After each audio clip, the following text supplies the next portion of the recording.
Superficial front line goes from the pec major, latissimus dorsi, down to the medial intermuscular septum. Now the septums are really cool.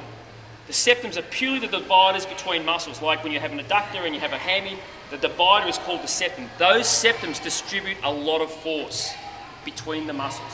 They are major conduits of force carriers and force mitigation. So septums are really important. You know when you get sort of a tennis elbow or a golfer's elbow? Well, actually, when you start doing some work in between the muscles, a lot of times that will release the elbow. Okay, so it's quite interesting.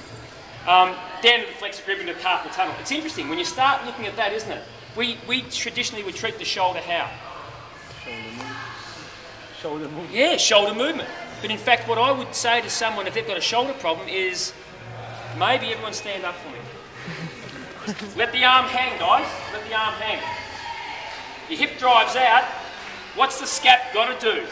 What's gravity doing to you? Pulling it down. So if your arm's hanging, what's the scap got to do? It's got to move away from the thorax.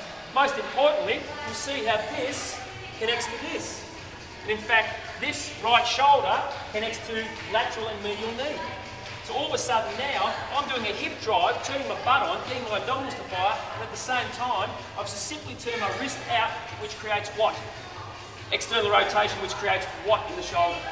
The scap to go back and down. Oh, hang on, would that be beneficial? The body's brilliant if we ask, can you feel how the scap wants to drop?